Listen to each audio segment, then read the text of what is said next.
And good morning in Belize on this quite wet Thursday morning. But for right now, we are going to divert ourselves from the weather and we're going to be speaking about the UB Annual Belize Independence Symposium. We know this has become a part of the September celebrations, and this year the theme will be under Belize's foreign policy at 44 and beyond: priorities, challenges, and opportunities in a changing world. We're here at the UB campus in Bemopan at the conference center, to be more precise. Today we can expect for the next 2 hours that theme will be fully addressed, and we now join those who are present here today and to those who are joining us on the Love FM broadcast and also on the Facebook page. Before we get started today, can we please stand for our national anthem and our national prayer? Thanks.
Almighty and eternal God, who through Jesus Christ has revealed your glory to all nations, please protect and preserve Belize, our beloved country.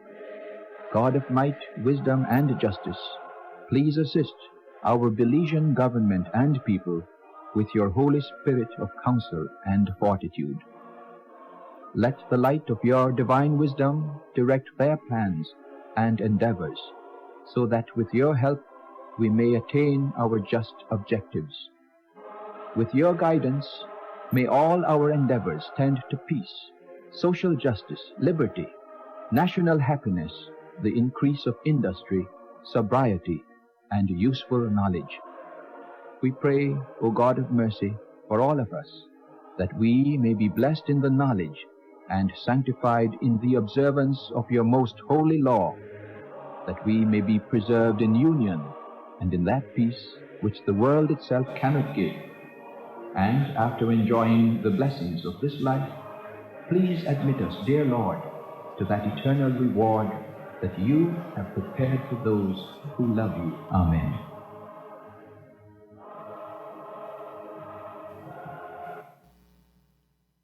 Thank you, and please be seated. Whenever we hear the name, or the voice, I should say, of the father of the nation at this time of the year around independence, it adds a special added sense of patriotism. I am Dylan Vernon, the director of the Belize Policy Research Institute at the University of Belize, and I will be your moderator for today. The Honourable Francis Fonseca, Minister of Foreign Affairs, Minister of State Liao, members of the Board of Trustees of UB, the President of the University of Belize, the Vice President of the University of Belize, another Vice President of the University of Belize is also here too, and to the members of the Advisory Board of Belpre present also, ambassadors who are present, I won't be calling you one by one, but welcome. CEOs of ministries of government, representatives of international organizations, the business sector, union, civil society. I see also we have the mayor of Belize City with us. Deans and chairs of UB faculties and departments, directors of institutes at UB, faculty and staff of UB, and of course, importantly, the students who are here or also listening in.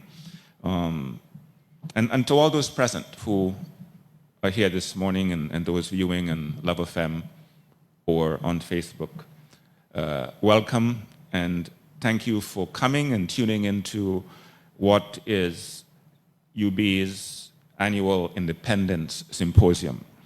This year, the theme is Belize's Foreign Policy at 44 and Beyond, Priorities, Challenges, and Opportunities in a Changing World. And I must say here, before inviting Dr. Vincent Palacio to give some words of welcome, that this year, when he called me a few weeks ago to ask if I could coordinate the event for this year, I agreed immediately because I am one of those who consider myself to be a child of independence, having been birthed in my national consciousness in 1981.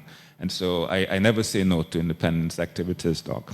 But the team that put the activity together today, Dr. Martin Cuellar, Mr. Egbert Irving, led by Dr. Vincent Palacio and myself, thought that having a foreign policy theme this year would be very appropriate. As I've said to the minister, we have had many discussions around this time of the year, over the years, that are directed at diplomats who are in the country.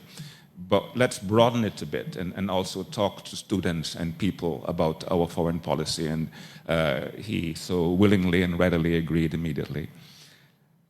That said, I will now invite Dr. Vincent Palacio, the president of the University of Belize, to provide some words of welcome.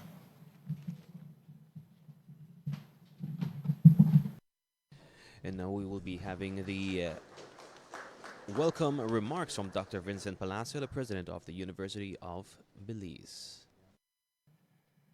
Thank you very much, Dr. Vernon, our moderator, and also the director of our Belpre here at the university. Thank you for establishing the protocol, but I'd like to acknowledge the presence of Minister Fonseca of Foreign Affairs, the Minister of State, Liao, welcome to the university. Our friends from the diplomatic community, members of the Board of Trustees, welcome to this event. our vice presidents, Dr. Savory, Dr. Simon, welcome. The Mayor, Deputy Mayor, Belize City, Mr. Miller, welcome. All our other special invited guests, our deans, chairs, faculty, and the students who are streaming online. Good morning. Welcome to the University of Belize, your university. This is the People's University, built for the service of our nation and grounded in the belief that higher education must be accessible, it must be relevant, and it must be transformative for all Belizeans. It is also the proud home of the Black Jaguars. A few weeks ago, we celebrated our 25th anniversary, marking a quarter century of commitment to Belize. And we still have banners hanging on our campus. As driving in, you probably saw a few of them, acknowledging that we are 25 years old. Still young, but one that is steadily finding its voice and its place in the national landscape. Today's symposium is a reflection of that growth. It reaffirms our responsibility not only to education, but to help shape the national conversation, to provide space where policy, scholarship, and the voice of the people can meet. This event also carries a special legacy. It was first envisioned under the leadership of Honourable Francis Fonseca during his term as Minister of Education. Minister, your vision then reminded us that universities must participate in nation building, not for the sidelines, but as active partners. Now, as Minister of Foreign Affairs, your presence here brings the vision full circle. What began as an idea has taken on a life of its own here at UB, becoming an annual moment for reflection, a moment for dialogue, and one of learning. For this, I am grateful to you. This year's theme, Belize's Foreign Policy at 44 and Beyond, asks us to consider how we engage the world as an independent, sovereign nation. It challenges us to define not just our interest, but our identity on the international stage. As the Right Honourable George Cadle Price once said in his historic address to the United Nations, and I quote, "As we become a member of the world community, we hear the question asked, what is Belize and its people? Belize is a Caribbean and Central American nation which work and lives a revolution that is peaceful, constructive, new, progressive, and Belizean." These words still guide us today. And I can think of no better place than this university to continue that vision, where our students are encouraged to think critically, they're encouraged to lead with purpose, and engage with the world as informed citizens of Belize. To our students, our faculty, invited guests, and all participants, thank you for being part of this moment. I wish all of us a morning of thoughtful exchange and national reflection. Once again, welcome to the University of Belize. Welcome to the home of the Black Jaguars. Thank you very much.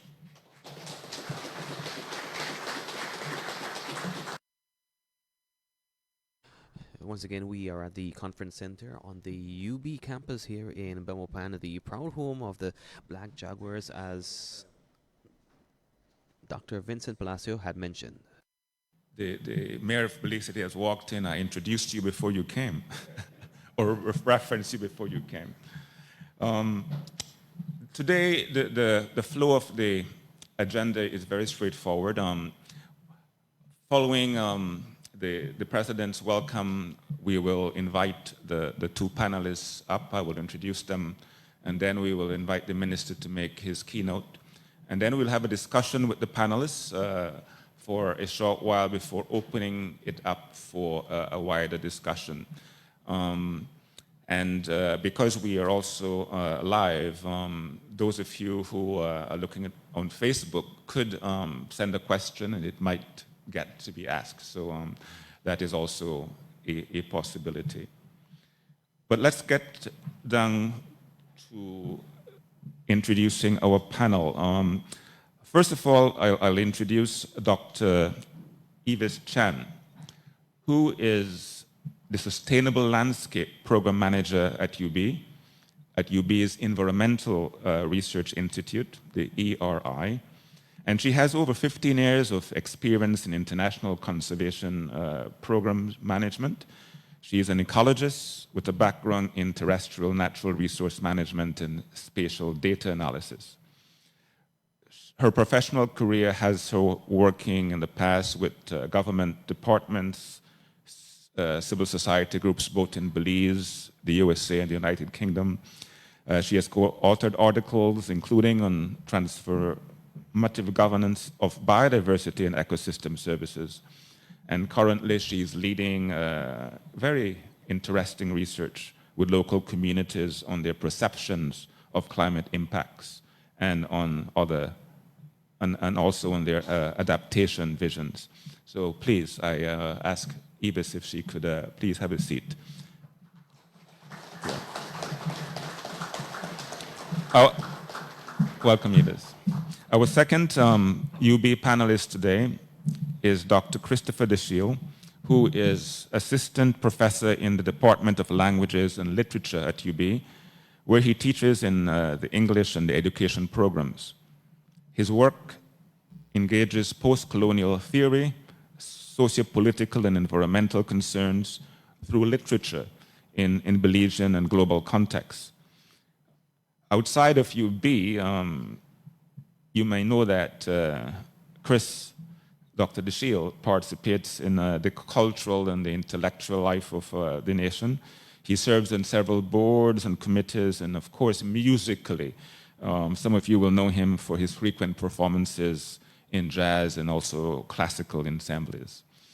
So I invite Chris to please take a seat.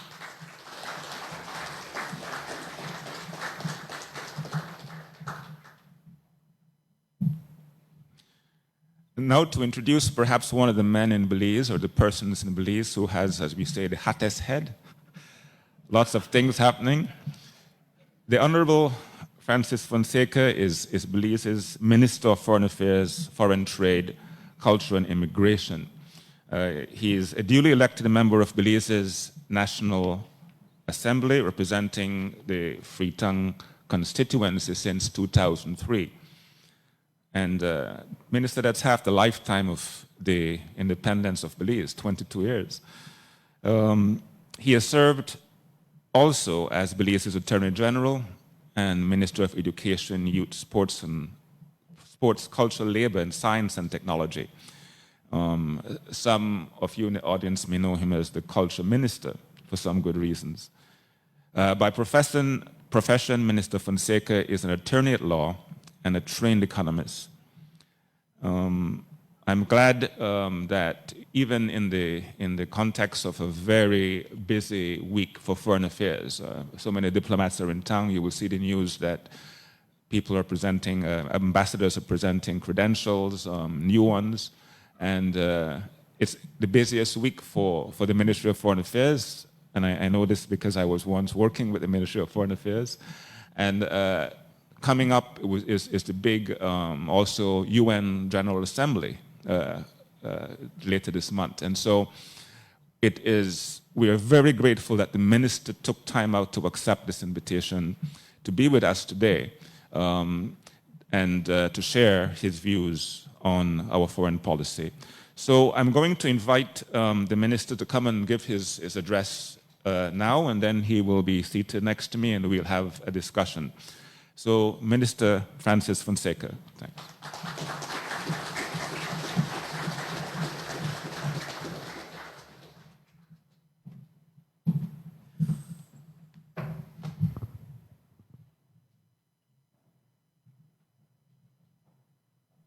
And now we'll be hearing from Minister Francis Fonseca,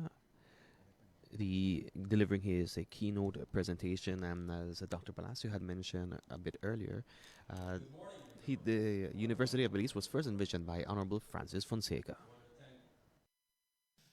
Ambassador Dr. Dylan Vernon for his kind introduction. Of course, I don't want to start identifying everyone who is here because that will take up a few minutes. But of course, I want to thank all of you for being here. I want to thank the President and the entire UB community for organizing this event and for inviting me to participate.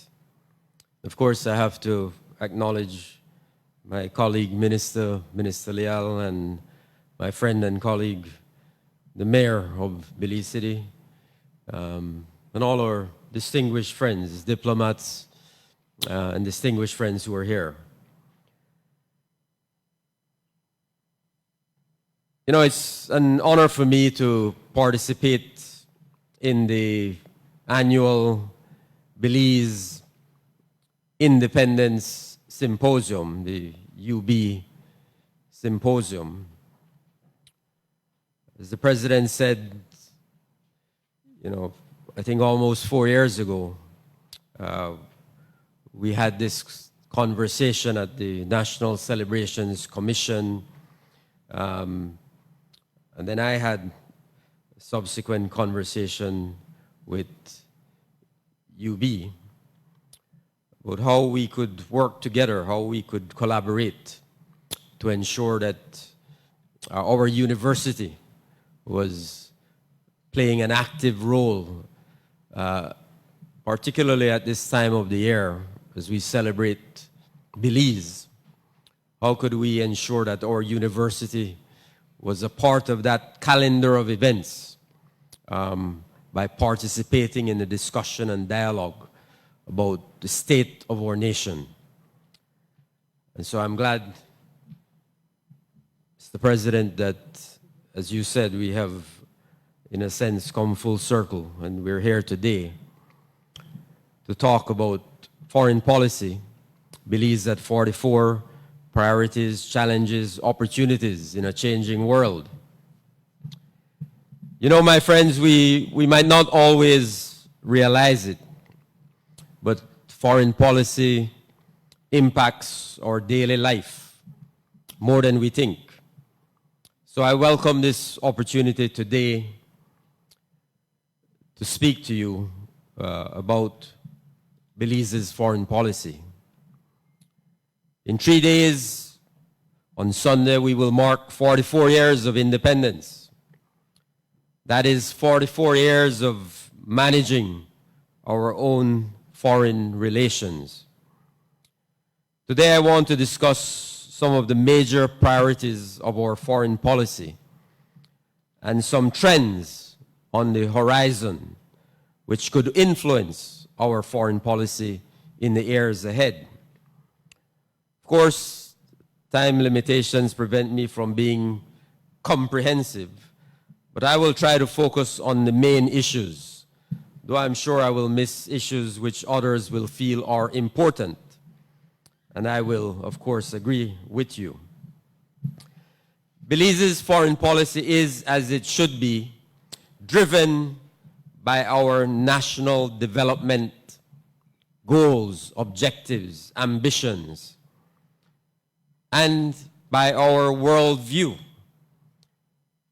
by which I mean our values, our views as a nation on how states should interact, and the primacy of respect for the principles of international law, such as sovereignty, non-interference in internal affairs of other states, peace and security, and the promotion and protection of human rights.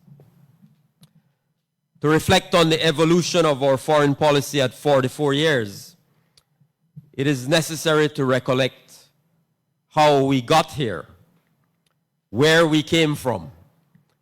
The story of Belize's journey to independence is rooted in foreign relations.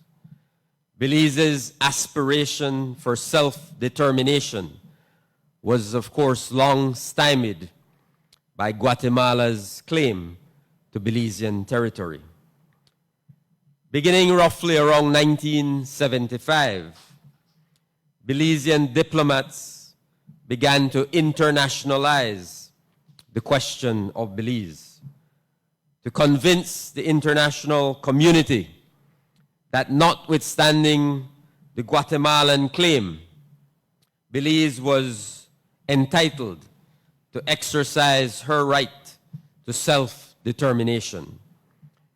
That intense campaign began among CARICOM countries, Commonwealth countries, and the non-aligned movement, an ever-widening circle of developing countries. With an irreversible momentum, Latin American states began to support Belize's cause. There was equally intense pressure from the United States and the United Kingdom to agree to a resolution with Guatemala, options that would have had consequences for Belize's sovereignty and territorial integrity. Of course, it is also important to underscore that Belize's effort benefited from the push of what was then really the last wave of decolonization. I recall this for you to illustrate that principles have always underpinned our diplomatic engagements, that coordination and solidarity with groups of developing countries have been an important modality for advancing our foreign policy. That we, Belize, has had to contend with and navigate through pressures from powerful countries, and that context and trends in the international landscape can hinder or propel our objectives. The Guatemalan claim occupies a central part of the ministry's work and will likely continue to do so for the foreseeable future. Achieving a final and peaceful settlement of Guatemala's claim is our #1 foreign policy objective. We have 4 lines of work with Guatemala. 1, strengthening the bilateral agenda, which revolves around issues like trade, investment, cooperation. In large part, this is managed by a joint commission chaired by the foreign ministries of the 2 countries. The joint commission is overseeing the implementation of 13 cooperation agreements between the 2 countries in a phased manner, but generally manages the bilateral cooperation. 2, managing the daily challenges along the border, something we are very aware of in the past few days. Illegal settlements, agricultural encroachments, resource extraction are among the illegal activities which some Guatemalan civilians undertake in the border areas. The Organization of American States, OAS, plays a key role in helping the two countries to verify these activities. Thereafter, our security forces are able to take remedial action. The verification regime does not apply to the Sarstoon or maritime spaces, and Guatemalan incursions into these areas are managed directly by the ministry. The ICJ process, the Office of the Agent, is our direct interlocutor with the ICJ and our international legal team. Having completed the written phase of the case, the priority now is to ensure preparation for the oral proceedings when that time comes. As you would have seen recently, the court has set a date for a hearing in connection with the Belize-Honduras case, specifically to decide on whether Guatemala can join that case. We also, of course, continuously ensure that our international friends are kept updated on the process. Belize has been advancing regional integration as well. That is an important part of our agenda. Belize is a founding member of CARICOM. We joined the CARICOM Single Market and Economy when it was created in 2006. We have participated in every progressive advancement of Caribbean integration. In a sense, our Caribbean integration has served to continue our decolonization. The CSME is rooted in a shared vision of economic independence by creating a single market to contribute to growth, competitiveness, and job creation. We have taken a phased approach, starting with free movement by skill categories, utilizing the skills certification as a verification tool. We broadened that to include the rights of establishment, provision of services, movement of capital, and then took on contingent rights so that Caribbean nationals could move with their families.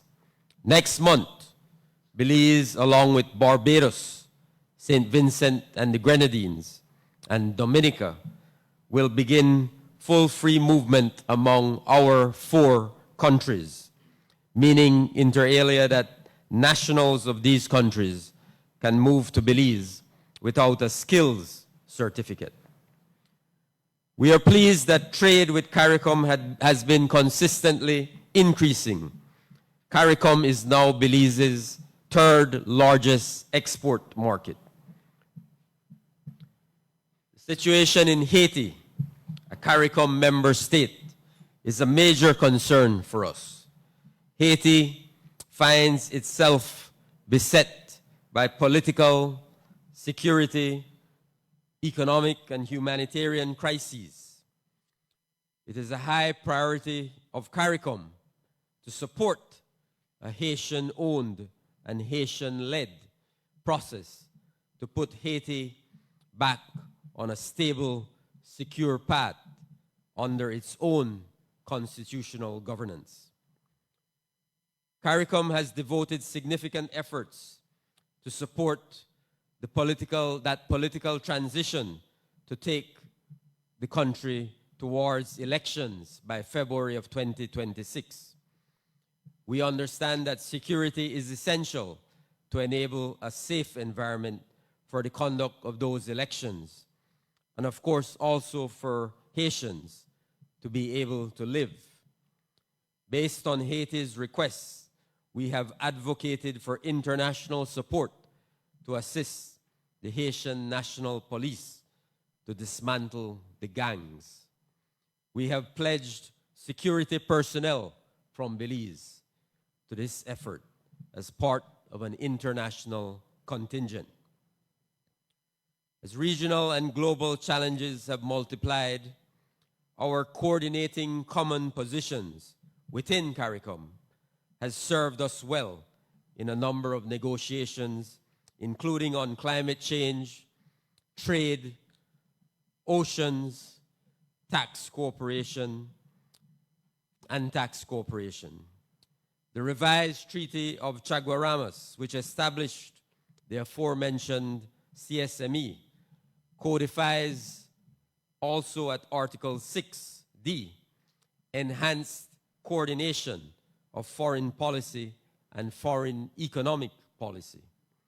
Therefore, we coordinate as CARICOM here in the region and at any overseas post where multiple member states are present, whether it is New York, Washington, Havana, or Brussels. Belize is also a member of the Central American Integration System, CICA, having joined in 2000.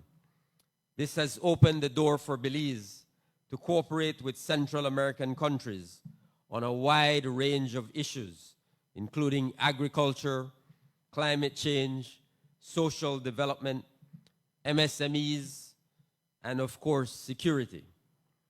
At the political level, CICA has suffered from fits of start and stop owing to internal political and ideological differences.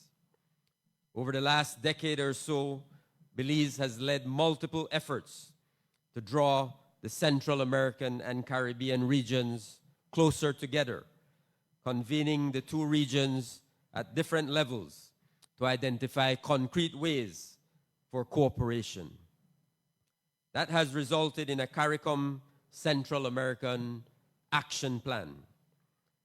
Notwithstanding our efforts and the proximity, as well as shared challenges,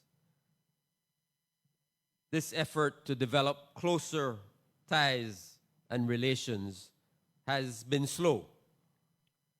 But we continue to see this as an opportunity whose promise remains unfulfilled.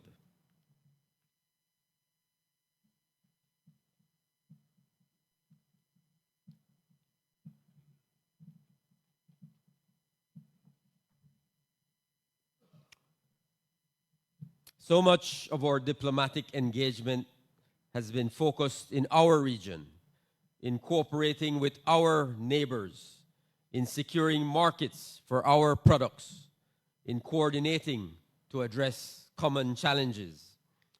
But of course, the world is much wider than Central America and the Caribbean. Multilateral engagement plays a large role in our foreign policy. As I mentioned earlier, even before independence, Belize was already active in the Commonwealth and non-aligned movement.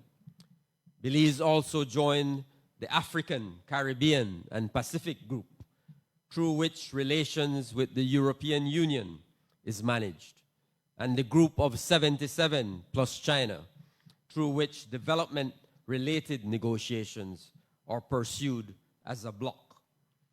Coordination and solidarity with developing countries across Latin America, Africa, and Asia have been consistent features of our foreign policy. I will come back to how this is evolving later, but because it has very serious consequences for our foreign policy. But suffice it to say now that over the last 44 years, much has been achieved through coordination with developing countries. Among the achievements, I would say, are cardinal principles which govern the allocation of and responsibility to provide resources to address environmental, climate, sustainable development, and financing, such as the principle of common but differentiated responsibility and the special circumstances of small island developing states, which were agreed to in 1992 at the landmark Rio Earth Summit. All the legal international frameworks that you know well, the Rio Conventions, the Paris Agreement, and the important political frameworks for development, including Agenda 2030 and the SDGs, the Financing for Development Agreements, the SIDS agenda, Belize negotiated through the G77. Obviously, for a small state, joining coalitions of large numbers of developing countries is essential to increasing leverage, amplifying our voice, and strengthening our demands. We spend a lot of time on the climate issue. In part, it is about strong advocacy for the ambitious actions that need to be taken at the global level, primarily by G20 countries, to limit global warming to 1.5 degrees Celsius. The science tells us that a country like Belize will not be able to develop or adapt if global temperatures increase above 1.5 degrees Celsius. Our work is also about demanding the finance we need to adapt to climate change, to transition our economy, society, and labor force to green and sustainable modes of development, as well as compensation for loss and damage, for climate justice. As it works now, most climate finance flows to Belize and other small developing countries are in the forms of loans. We need tailored access to grants given our high vulnerability to this climate emergency, which we did not create. Perhaps one of the most tangible examples of our foreign policy serving our national interests is the pursuit of trading arrangements and our participation in multilateral trade rule making. Historically, Belize's trade has occurred under preferential terms in recognition of the structural challenges of our small state. But the global push towards tariff liberalization has consistently eroded those preferences. The ministry works to advocate for waivers to such liberalization commitments to enable our products to enter traditional markets, the US, the EU, or Canada, duty-free. Simultaneously, Belize sees potential to expand trade with Central America. We concluded a partial scope agreement with Guatemala in 2010, which we are looking to expand. In 2009, we did $4 million worth of trade with Guatemala. Last year, it was up to $20 million. We are finalizing a similar agreement with El Salvador and have ambitions to pursue one with Honduras. So what should we be thinking about at the Ministry of Foreign Affairs? We find ourselves in 2025 at a very critical moment in global affairs, and I don't say that lightly. As you see and hear every day in the news, the multilateral institutions which we depend on to facilitate global action to address challenges that states, especially small states, are not able to address alone, those institutions appear to be weakening. The international legal order is being dismissed. You see that clearly in Ukraine and viscerally in Gaza. The global challenges we face are incredibly complex. Take, for example, climate change. Effectively addressing climate change requires all of us to change how we live, work, travel, and to adopt sustainable practices. It requires states to change how our economies operate and how we plan our development in order to reduce carbon emissions. Taking action is profoundly disrupting and costly. But the longer we delay making these changes, the more lives and livelihoods will be lost. The cost of disaster response and recovery will rise. Our food security will be undermined. Our health will be affected in new ways. We will continue to experience permanent loss and damage and reach the limits of adaptation. At the same time, science, technology, digitalization are also transforming how we live, work, travel, communicate, and address challenges.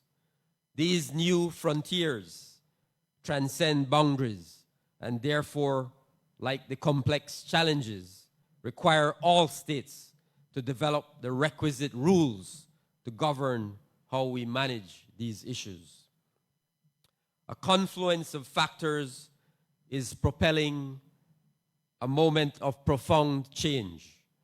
We cannot yet say for certain how the new global order will look and how our priority issues will fare in this reordering. We must be prepared for the eventualities. In the interim, it seems that some unpredictability will prevail in transition toward multipolarity. So how do we manage this as we prepare for the next few years? I think we should be more focused on strengthening relations in the global South. In many respects, the global South is ascendant and is poised to potentially be a major force in the coming years and decades. We are at a juncture where many developing countries hold the justified view that the current international system is biased, unrepresentative, and inequitable. At the same time, countries which created and led that system are disrupting it and seemingly want to abandon it.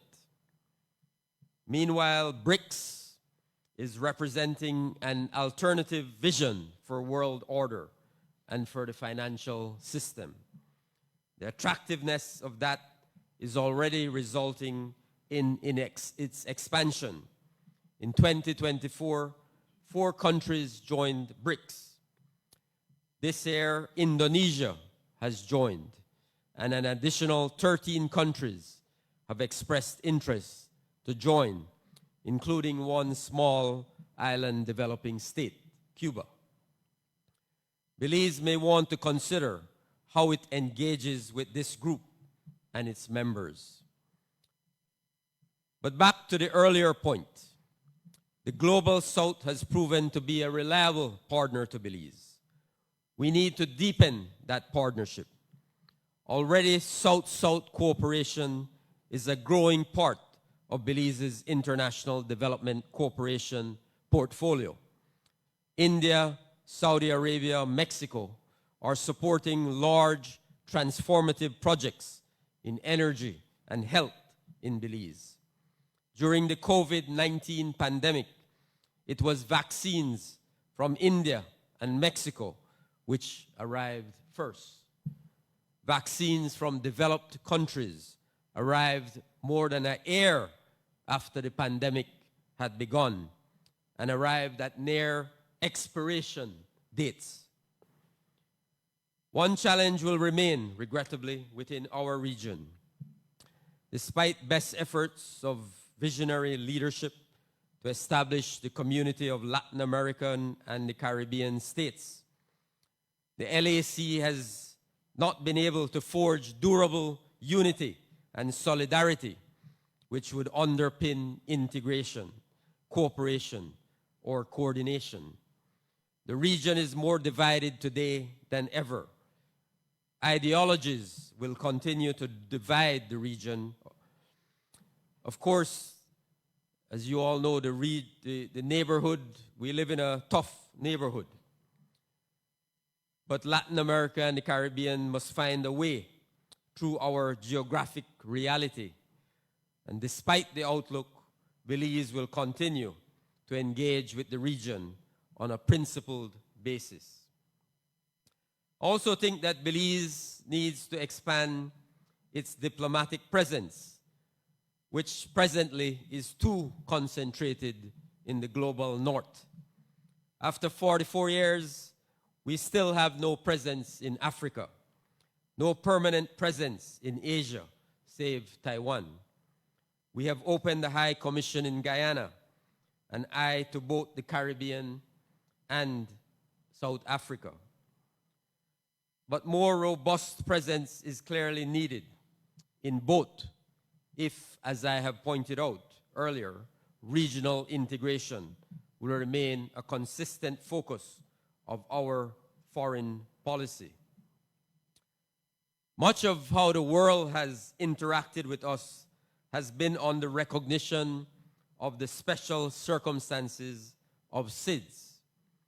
By the special circumstances, we mean the interconnected vulnerabilities stemming from small size, geography, remoteness, limited scale, and the undiversified nature of our economies, high dependence on external markets, and extreme exposure to disasters and natural hazards, and the effects of climate change, which create serious challenges to our sustainable development and ability to cope with environmental stressors.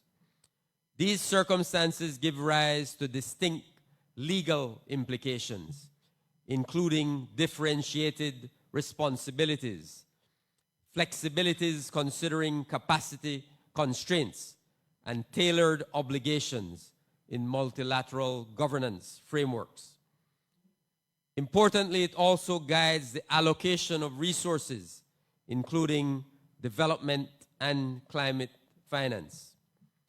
Over the last few years, we have observed a coordinated challenge to that special recognition coming from developed and some developing countries. These efforts to disenfranchise the special case of SIDS have profound and far-reaching implications, particularly for differentiated treatment, focus of research and modeling, and access to finance. As it is now, SIDS are a quarter of developing countries, but access just over 1% of climate finance, provided and mobilized under the UNFCCC. Further marginalization then would have serious consequences for our development. And so Belize, CARICOM, and the Alliance of Small Island Development States, AOSIS, are vigorously defending the special circumstances. We intend to adopt a declaration on this next week at the UN General Assembly, and we will act to protect it in every development and climate discussion, negotiation, or agreement.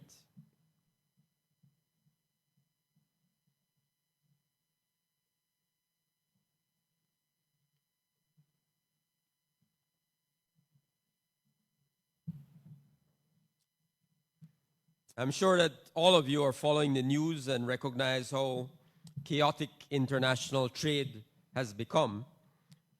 The truth is that protectionist measures had been on the rise for years.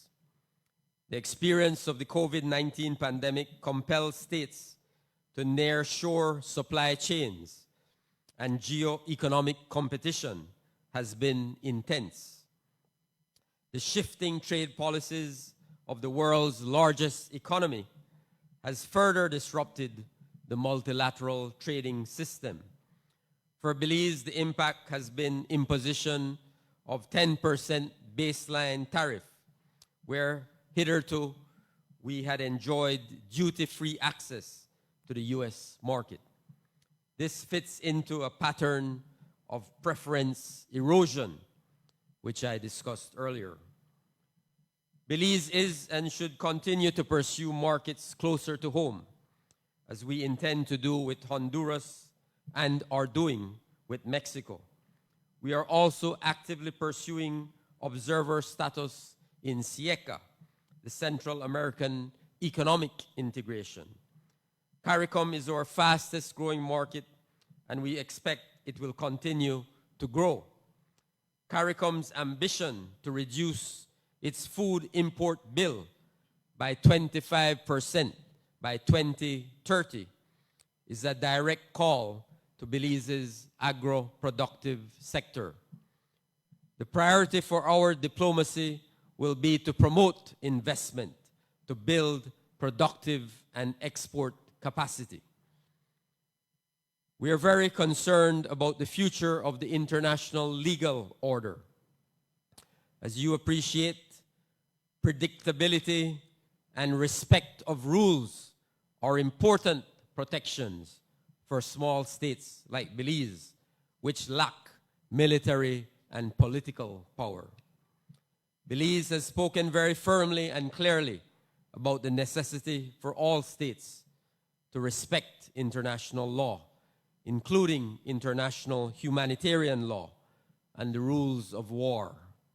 We have expended resources to defend in court fundamental aspects of international law, including, importantly, the right to self-determination, on which the emergence of the state of Belize occurred 44 years ago. The multilateral system as we know it today was born from the aftermath of World War II and the desire of states to build institutions through which they could cooperate to ensure global stability. 51 states founded the UN in 1945. The world is much different today than in 1945. Today, the UN membership has more than tripled to 193 member states. I dare say that all member states want reform, but there is not yet consensus on what that reform should be. We think reform is critical to the survival and future of the multilateral system. Moving forward, it will be important for Belize and others to continue to champion multilateral approaches to global governance, rulemaking, and problem solving. The digital transformation and the advancement of frontier technologies like AI have the potential to create new inequalities among and within states. We are still in the phase where global rules are being negotiated and adopted to govern these technologies. We will have to make sure that we are at the table for those discussions so that our interests are taken into account, so that we are not left behind.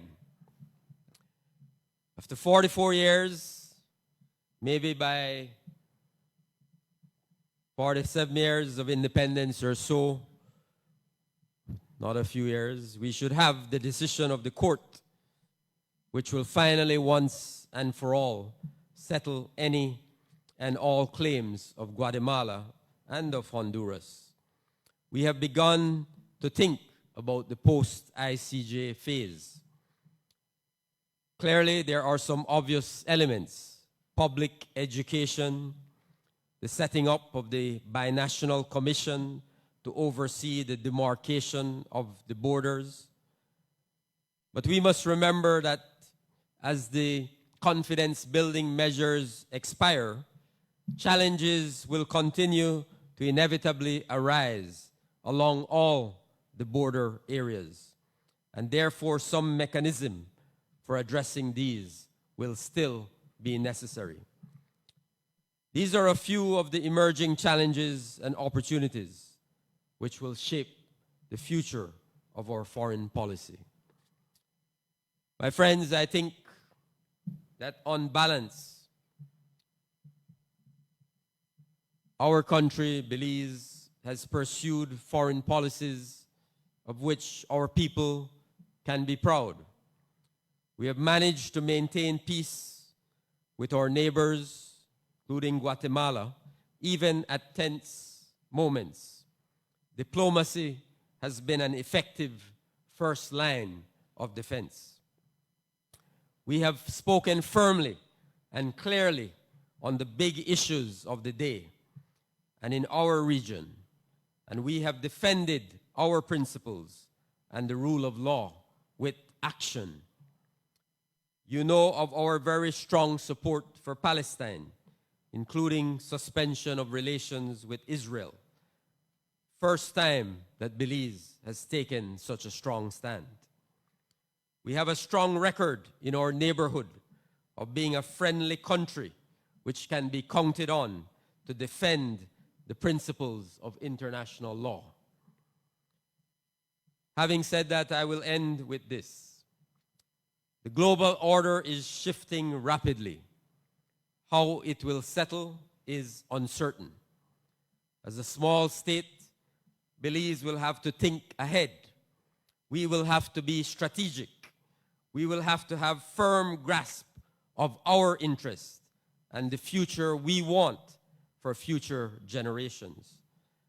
In this kind of preparation, there is a critical role for our national university to question our foreign policy choices, to analyze and recommend different approaches and ways of thinking, to identify opportunities, to consider that guide which history provides, and to equip our citizens with the tools and skills required to effectively participate in this new global order and in the national development of Belize. I thank you very much.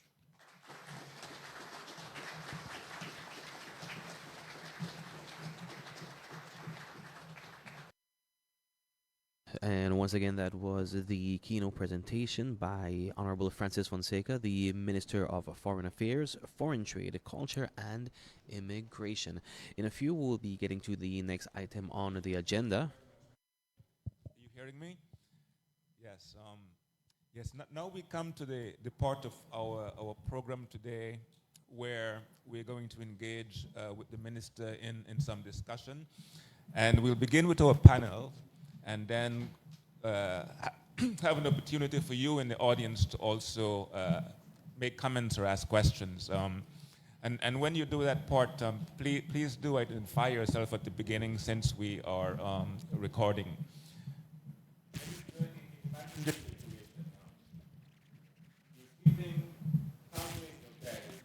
3:30 a.m. in the morning, and the phone rings.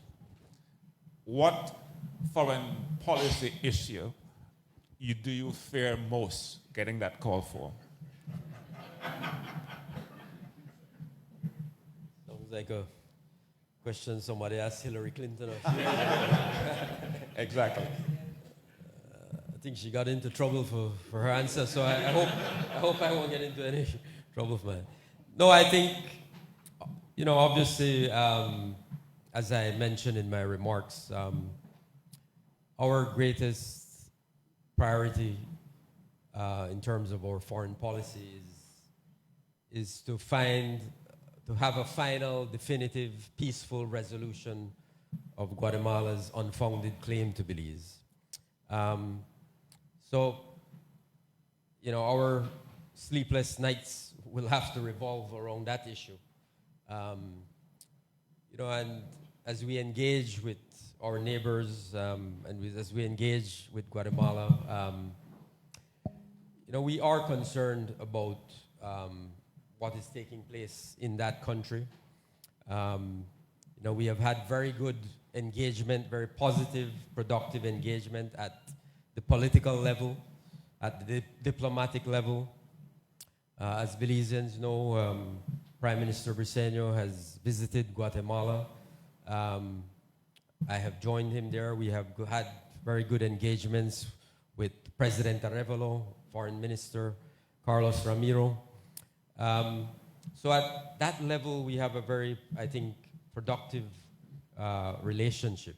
We are concerned that at the lower levels, at the political levels in Guatemala, and also at the military level, that there is unpredictability in terms of their actions and their views. So we are very concerned about that at all times. And if I had to narrow it down to one issue, I would say that unpredictability is something that that certainly keeps us up at night. And directly tied and related to that, of course, is the ongoing challenges of narco trafficking and human trafficking that we face along the border areas.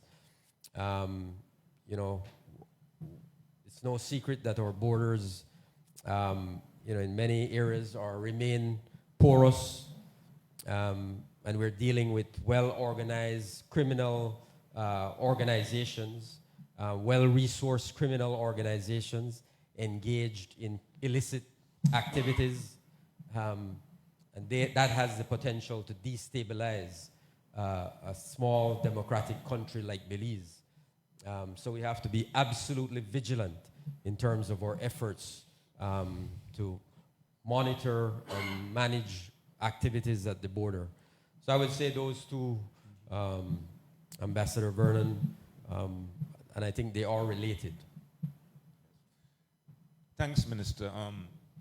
And before getting to the panelists, since this is our number one foreign policy issues, as you have said, and we know that over the past 30 years or so, every now and again, there are increased tensions either on the Saarstoon or on the physical border.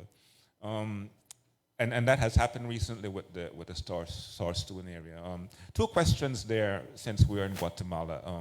One is, why have the Guatemalans so resisted signing a Saarstoon protocol when we have had some arrangements on the land border for decreasing tensions? And secondly, some people speculate that the recent tensions are related to making a statement before the ICJ oral hearing.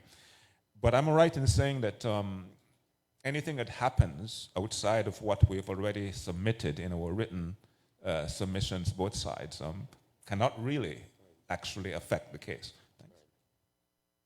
Yeah, I'll answer the second question first to say yes, you're absolutely right. Both countries have made their written submissions to the International Court of Justice. We're now waiting for the court to set a date for the oral hearings. Nothing that happens outside of that will affect the proceedings before the court. So that issue of whether or not these activities by Guatemala are intention to have some effect on proceedings before the court is really a non-issue. That is not the case. The court will be guided by the law and facts as placed before them in written submissions, and then supported by oral hearings, which we hope will come, within the next year or two. The other issue of course, it's I can't speak obviously for Guatemala in terms of their hesitation, their reluctance to develop some coordinating mechanism, if you like, in the Saarstoon. Their position has been that the Saarstoon is not covered by the CBMs, and that the determination, anything having to do with the Saarstoon, will have to be determined after the court case has concluded. So that has been their public position. But again, we have been, there has been some hope. We recently, and that's why these activities have been very surprising. We recently had a meeting between our ministers responsible for national security, or Minister of Home Affairs, or Minister of Border defense, national defense and border security, met with their counterparts, their Guatemalan counterparts. And for the first time, there was an indication on Guatemala's part of a willingness to sit down and talk about some mechanism, some coordinating mechanism in the SARS-2. And I make that point to say that we can't forget that there remain hardliners in Guatemala. So when we see these activities, it is very often a response to the fact that we are indeed making progress. We are actually making progress. And the hardliners, the old guard, do not want us to make progress. So we have to keep that in mind, and we also have to appreciate that Guatemala, as you know, has a long, long history of military rule. So they are very much still a strong presence and force in the governance structure of Guatemala. So I think that really provides, I think, some context for why there is this, we have been unable to get them to agree. I'm sure we'll come back to the issue of the Guatemalan claim in the course of our discussion. But going to our panelists, Dr. DeShield and Dr. Chan, the issue of Guatemala itself, Chris, is one that makes self-determination and territorial integrity some of the key principles of Belize's foreign policy. And I know you do some work on decolonization, but what stood out to you in the minister's presentation in terms of our foreign policy as it relates specifically to the issues that are important to you? Hello. Thank you. Yes, thanks for the question and for the opportunity to be here. You all hearing okay? And if it's on mic. Another one. Hello? Yeah, fewer mics maybe. Yes, thanks for the question and thank you for the talk. Minister, I've really appreciated the outlining some elements of hope and possibility, setting it within this larger picture of powerful forces and states that Belize must navigate very carefully, agilely, and with wisdom. Some of the areas that kind of stood out to me in situating Belize within this context include, well, I know that the whole talk is under a foreign policy mantle, and that's the theme for the event. But still, I found it, it's interesting that when you took up there was a portfolio shuffling, you retain the culture aspect, right? The culture portfolio, although passing on education, along with the foreign affairs, foreign policy agenda. And I wondered, I find it a little conspicuous that the culture aspect doesn't come out in these particular marks. And I feel like this must be a consideration here. But when it comes to Guatemala, for instance, there's a fraught situation where two countries sometimes get into these events where there's a standoff.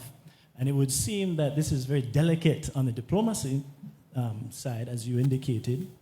But I wonder if you see some areas where non-state actors, some kind of transnational solidarity among culture workers, even on environment. The two countries share so many things, including the watershed for Mopan River.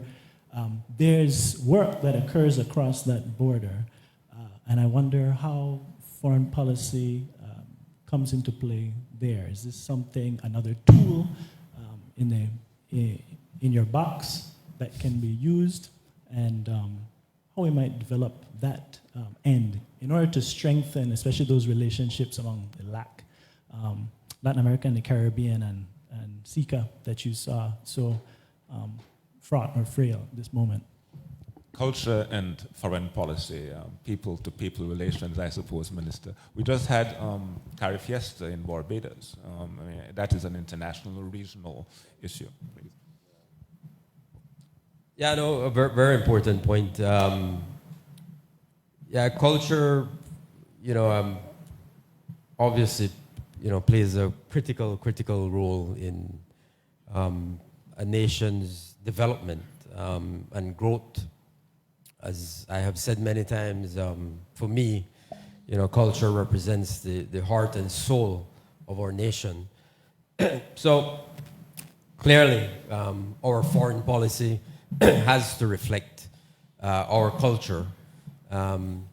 It's often said, you pointed to a few examples, Dr. DeShield, on the ground. It's often said, that while the political leaders are, and at one level are, engaged in these discussions about the future, and to use the example of Guatemala, while the political leaders, we are trying to resolve this claim. For a long time, of course, the Guatemalan people and the Belizean people have had a long-standing relationship, especially those who live in the border communities. They move between Belize and Guatemala, very easily and comfortably on a daily basis. Trade between Belize and Guatemala, a lot of it is of course not captured by data, but there's significant trade that takes place, significant cultural exchanges. We almost take it for granted now.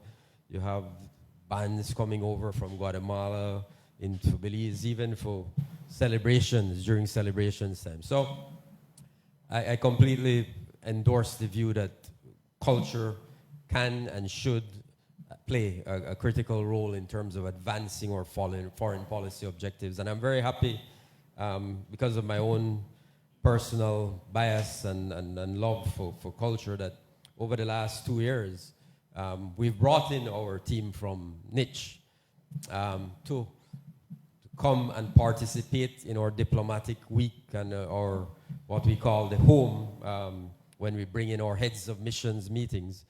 We brought in our people from Niche to come there and brief them and then share with them our plans for culture, so that our ambassadors across the world understand and appreciate that culture is an important tool for us to advance our national interests and our foreign policy objectives. So I completely agree with you.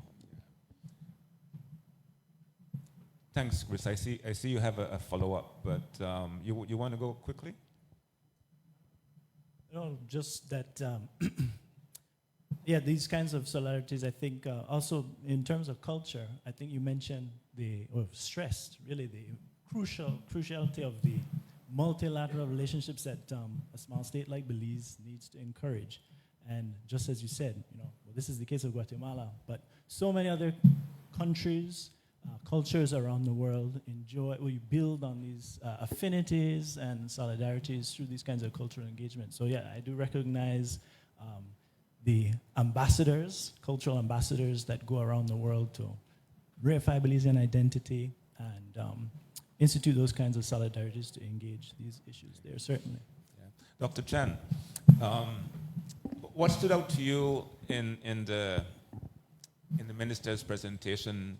He mentioned the word climate at least a dozen times, which means it's a big issue in our foreign policy, clearly.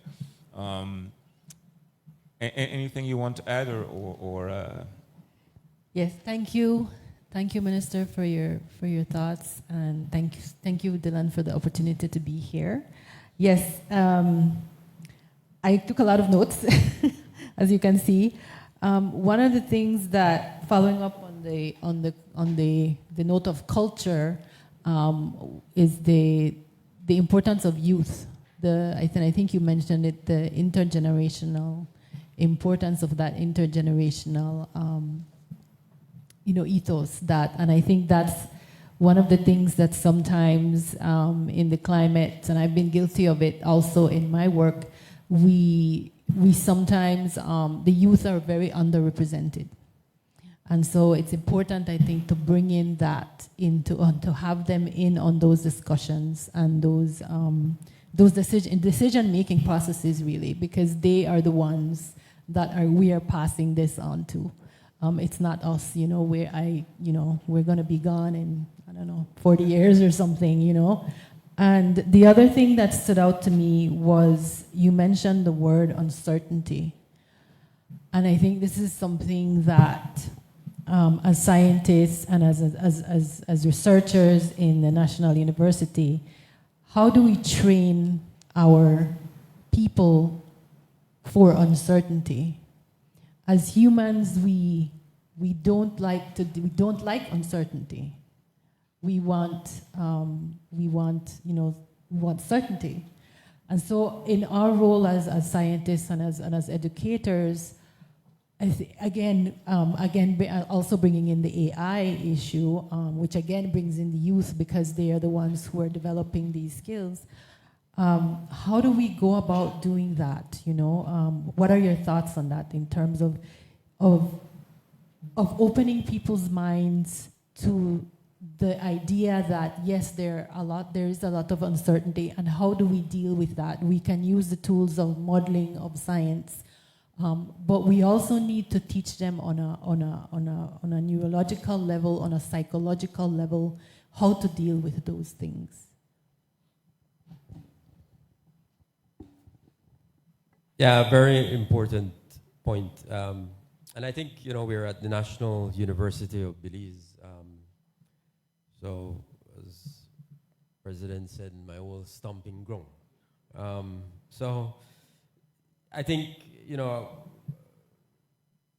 for education is evolving. And the uncertainty and unpredictability that we see in the global order today requires that we rethink education. How, exactly as you said, how are we going to prepare our people? And that's what I ended with. How are we going to prepare our people to meet the challenges of this new global order where unpredictability, uncertainty, underpin that new order, at least for the foreseeable future. And so the answer really is that we have to, train our people, and I think we have been working on this in our education system. It really underpins the whole new curriculum that we developed. We need to instill, the tools of critical thinking, analysis in our young people. That allows you to deal with any issue. So those are the things that I think we have to focus on to prepare our people for this changing world order. So it's not only foreign policy and responding to it through our foreign policy, but how do we prepare our people on the ground? How do we take advantage of these new emerging technologies, as you mentioned, like AI, to make sure that our people are prepared and equipped to meet the challenges of this new order. So it requires really everyone, all of us have to be engaged and involved in this effort, and the education system is central to that challenge that lies ahead. We have to be adapting, we have to be changing, we have to be evolving, and we have to ensure that, it's not so much about the information in your head when you leave the University of Belize. It's, information, you can get information. But how do we prepare our people to do research, to do more research, more effective research, research that is connected to the national development objectives of Belize? So more research, more critical thinking, more analysis. Those have to be really at the cornerstones of our education system moving forward. And so I'm very proud of the work that the National University has been doing in that regard to ensure, we still, young university, 25 years old, But we understand, I believe, that we have to invest in ensuring that we prepare our people with those specific skills. I suppose it's making foreign policy relevant to people's lives and the issues that we face. And sometimes Ministry of Foreign Affairs or embassies, I mean, they have a sort of, for some people, a perception that, yeah, you're out there gallivanting, you're wasting money, it's not important. But the issues you have mentioned and the challenges we face, I mean, I think in some ways tell us that it is important.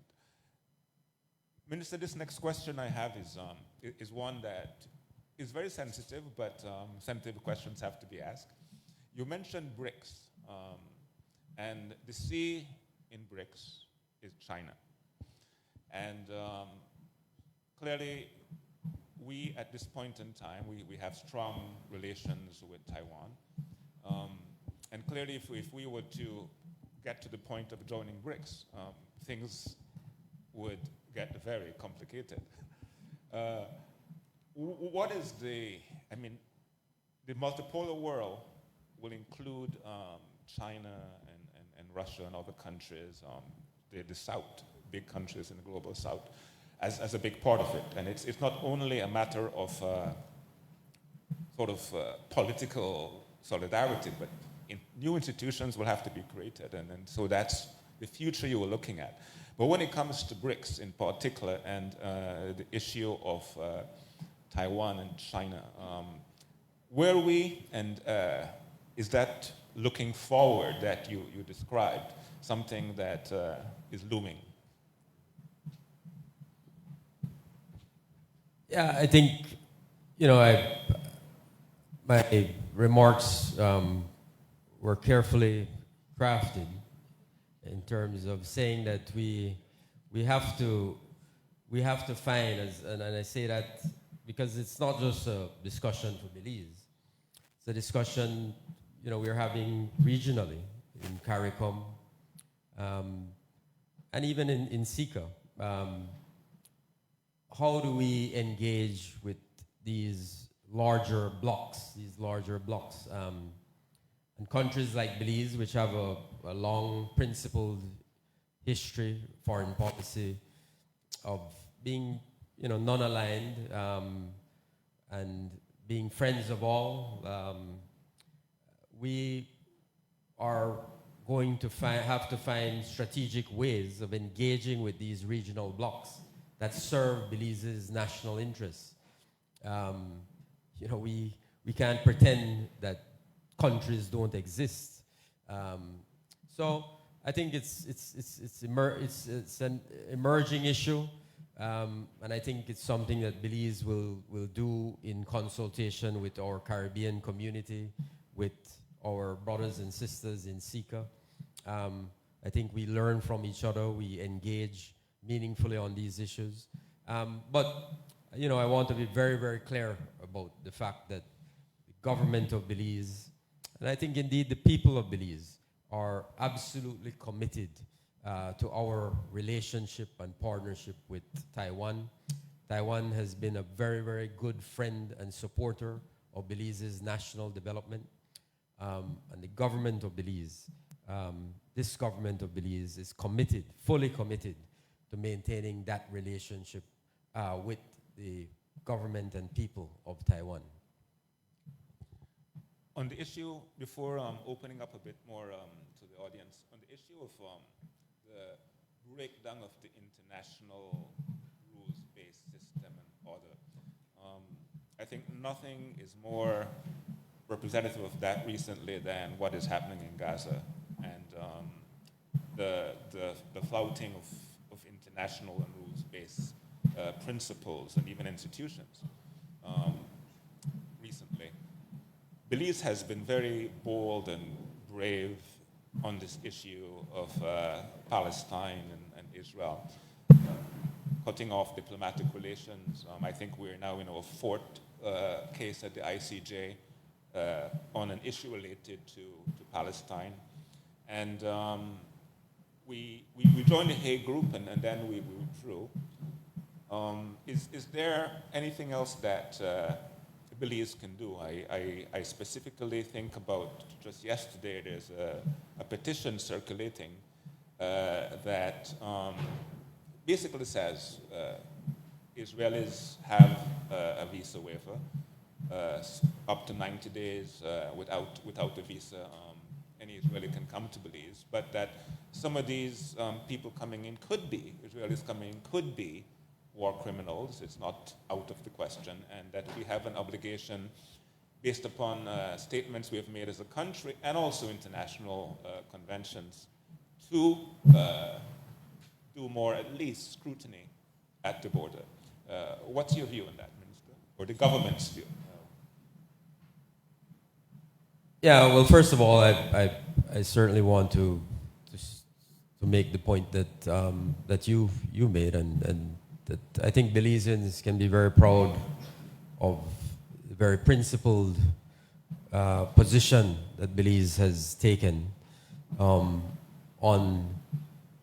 the very, very sad and humanitarian crisis, and that is taking place in Gaza, in Palestine. We see it every day on our television screens, what is playing out. So many innocent lives have been destroyed. So Belize took a very bold, principled position at very early on. No, I think it's from 2023, I believe. We suspended diplomatic relations with Israel. And of course, we looked over our shoulders and there was no one behind us, right? Nobody in CARICOM, despite all the chest thumping and tough rhetoric. There was no one behind us in CARICOM. And I can tell you that, Prime Minister Briseno and I were at the last CARICOM Heads of Government Summit in Jamaica earlier this year. And the Prime Minister, made an appeal to his colleagues to do more and to be more courageous and more bold on this issue. So Belize has been a leading voice. I say that to say that Belize has been a leading voice on this issue. And no one should question Belize's commitment to standing up for the people of Palestine. That has been our long-standing position, and we remain committed to that. So we are always, prepared to look at new opportunities for how we can advance that principled position. So I found out about the petition you mentioned just yesterday. So those are things we are prepared to take into consideration, take under consideration, review, and we can discuss it at the cabinet and determine what, if anything, we would be prepared to do. But we are always looking at this evolving situation. As you pointed out, Belize has been, we've not only talked, we've walked the walk. We're now in another court case where we are advancing again these principles which are important to our nation: the right to self-determination, international law, protection of people, international law. We are always prepared to review where we are, review our position, and if there is more that we can do, we are prepared to do so. Thank you, Minister. And welcome, Minister Henry Charles. They're at least a part of cabinet here who can take that issue forward. Let me open it up for questions from the audience, and this is an interactive participatory approach. So please, Dr. DeShield and Dr. Chan can come in at any time, and also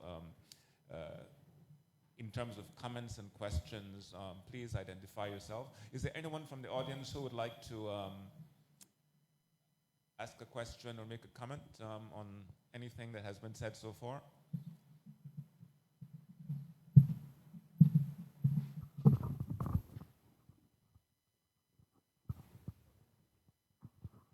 Ambassador. Good morning. I'm the ambassador of Brazil, the beef from the BRICS. So it's a pleasure to be here, Minister, a pleasure to be here, Mr. Palas, President of the University. So in regard to the Taiwan question, that was a very interesting question that you posed, we have a similar situation because we are in the Mercosur, and the Mercosur, we have Paraguay, which has relations with Taiwan. So we managed to navigate this situation with the People's Republic and Taiwan.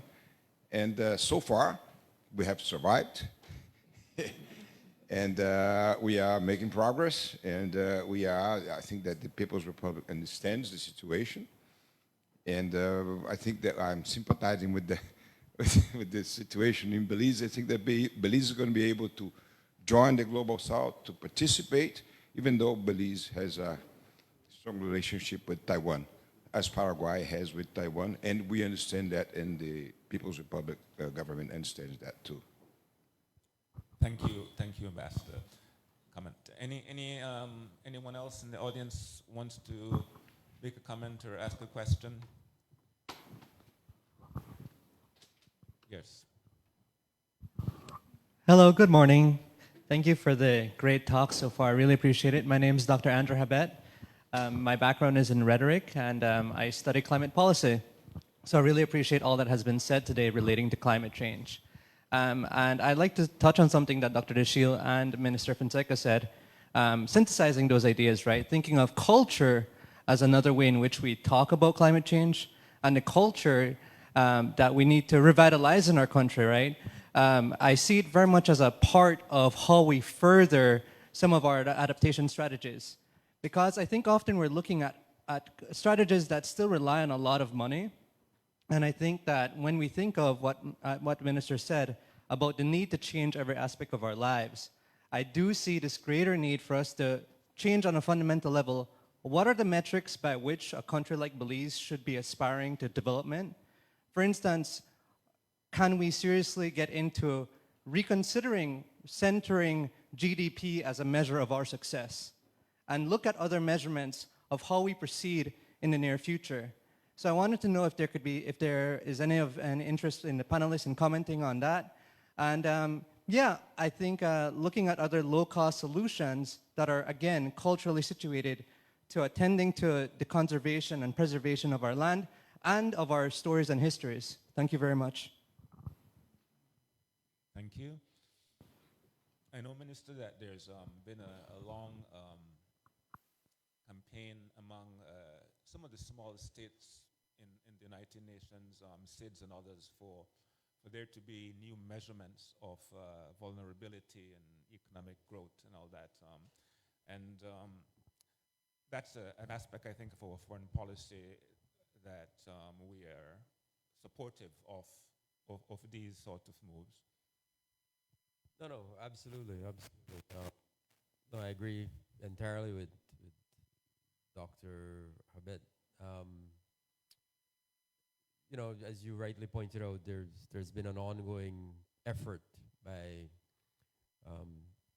small developing countries, the SIDS, but other small developing states, not to abandon GDP, because obviously the whole international financial system, you know, is grounded in those that type of matrix. But how can we redefine redefine it? How can we expand the definition of GDP, as you rightly said, to reflect our circumstances, our special circumstances, our fragility, our vulnerability, our exposure? And I think we have made progress in that regard. I think, you know, not enough, but we have made progress. There have been a more broader a willingness to embrace a broader definition of GDP by some of these international financial institutions. Belize, for example, one important victory. We don't really pay enough attention, I think, to these things. But Belize was able to access, under the World Bank, the IDA window, which is International Development Assistance. Traditionally, a country like Belize would not have qualified for that because they define us as being sort of mid-income state. So we would not qualify for that. But through diplomacy, through efforts of our government, with the support of other small countries, we were able to gain access and convince them, listen, that because of those fragilities, because of those vulnerabilities, because of those circumstances, Belize should be able to access financing from the IDA, which is incredibly concessionary financing. You're talking about 1% funding, 1% financing over 25 years. So we are able now, Belize, for the first time, through the efforts of our government, able to access that window. We have a window for what they call the specific term, but a climate catastrophe.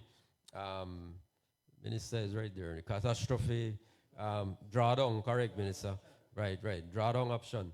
The catastrophic drawdown option, where we're able to access, again, because of the case we have made for Belize's vulnerabilities and external shocks that can completely wipe out our economy. We are able to access and draw down on those funds. I think it's 20 million US dollars immediately in the aftermath of a natural disaster.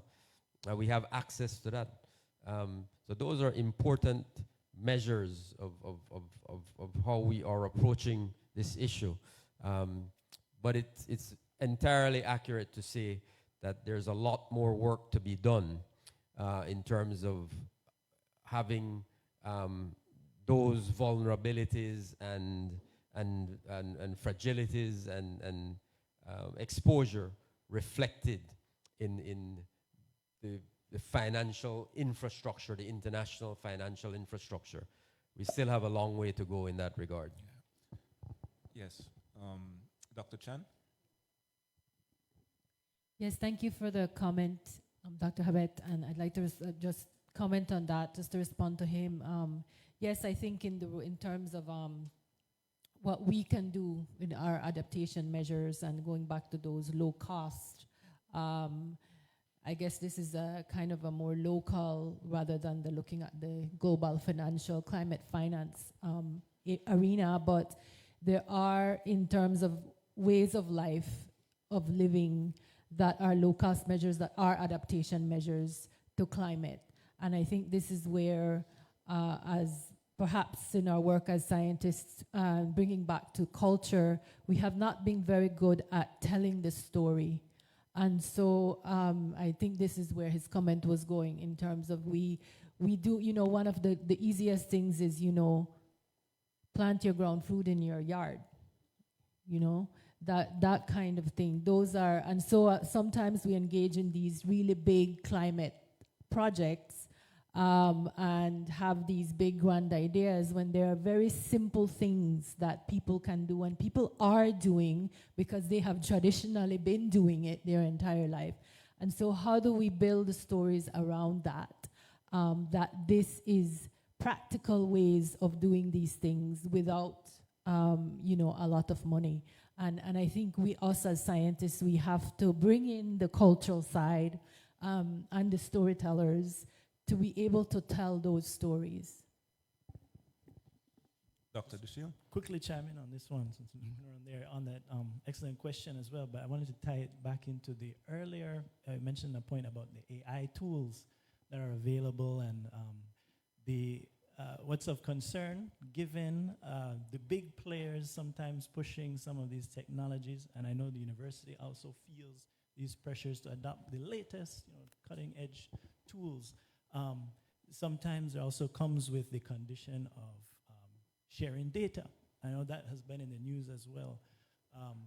Sharing persons' data that would be used to power tools, but then as Belize is in its position, its small state needs to be a little careful and critical, not just uncritically adopting these things, given the flouting of these rules internationally and how that data might be harnessed. So I think, yeah, absolutely need some different conceptions of well-being entails, and how do we protect our own identity and our data, especially maybe through a human rights network, when that power is out there, but it doesn't seem like the states wielding it necessarily have the responsibility or have that track record of wielding it with any responsibility there. Okay, thanks. Monetization, yes, indeed. The Minister, there's a recent issue that's been in the news a lot regarding, and let's call it the Budna issue. And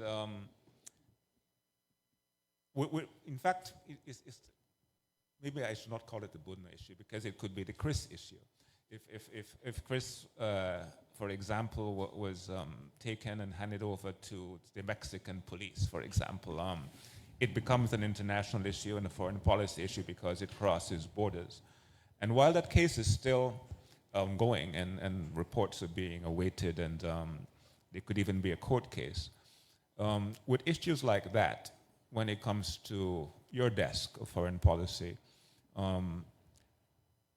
what is the current, what are the current actions that the Ministry of Foreign Policy or the Ministry of Foreign Affairs has taken or can take in such an issue? For example, can you appeal to Guatemala to hand Budna back in this case? Yeah. Chris, okay. Sorry, Chris. Yeah, I think first of all,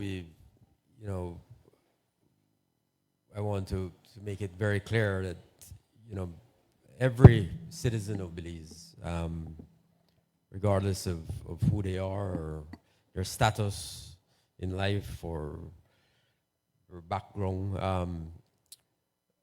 enjoys the full protection of the laws of Belize, the full protection of our constitution. So the state, has a duty and obligation to every citizen to ensure that we protect their fundamental rights. In the case of the abduction of Mr. Budna, the Ministry of Foreign Affairs had and has an obligation and duty to ensure that Mr. Budna's constitutional rights are being protected. He is, as you all know, it's on the public record, he was a fugitive of justice. He had escaped after having been convicted and sentenced to prison in Guatemala. He had escaped custody of the Guatemalan officials, prison, and returned to Belize. So that's a legal issue that he is faced with in Guatemala. Immediately upon hearing that Mr. Budna had been returned to or was in Guatemala and once again in the custody of Guatemalan officials, we then had an obligation and duty to engage with him. So representatives of the Belize Embassy in Guatemala visited with Mr. Budna. We inquired of his medical condition.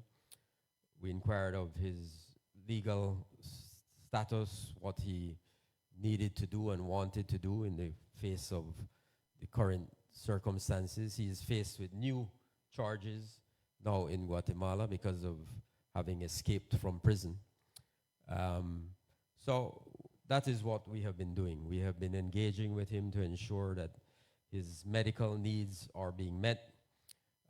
He's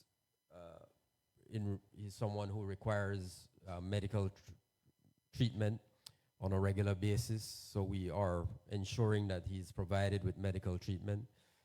We are ensuring that he has access to legal services. So those are fundamental issues that we are dealing with. Now, in terms of the future, we will have to wait and see. I don't want to get ahead of any inquiry into the matter. We know that there is currently a police investigation into the matter that may lead to a further special investigation. We don't know as yet. But certainly in terms of Mr. Budna's fate, once that process is completed, then if there is a recommendation that is made that Belize should, through the Ministry of Foreign Affairs, seek to engage with Guatemalan authorities on the future of Mr. Budna's sentence, whether it should be carried out in Guatemala or in Belize, then I think that's something we would have to discuss at that time. But we're not there yet. We're not there yet. So we need the process to be concluded. Then we can make a determination about those other considerations. We have time for one more intervention from the, yes, please, the microphone. It's coming. Up front, Evan, here.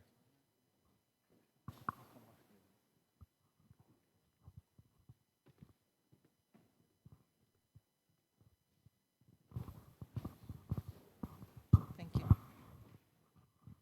Morning. I am Yvonne Palma, Director, Tertiary Education, Ministry of Education, Science and Technology. Thanks, Minister, for your keynote address. And it was interesting, and I was excited when I heard you mentioned the presence of Belize, not just in the north, but moving towards other areas like Africa and those other areas that we have Belizeans going to, and then we have their citizens in Belize as well.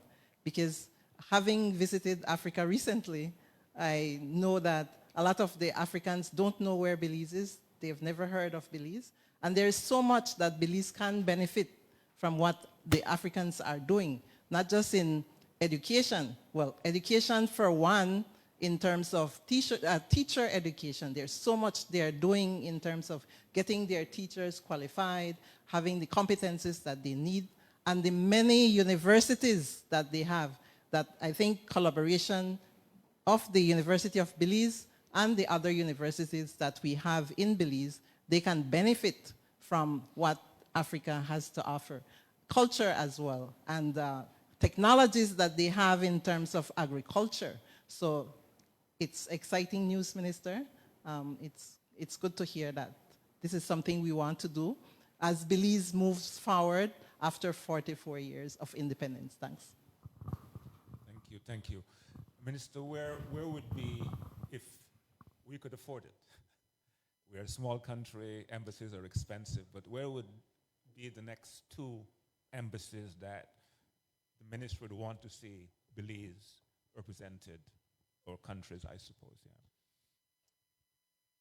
Yeah, well, we're 2 points. One, I wanted to quickly say,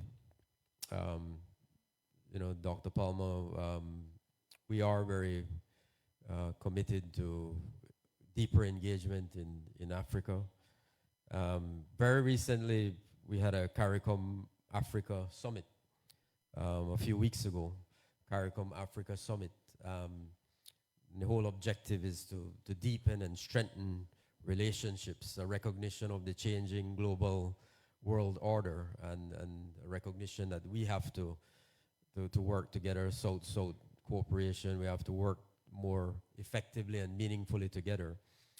So we hope that coming out of this CARICOM Africa Summit, that will be really a spark for greater engagement, economic engagement, cultural engagement, social, political engagement between the Caribbean and Africa.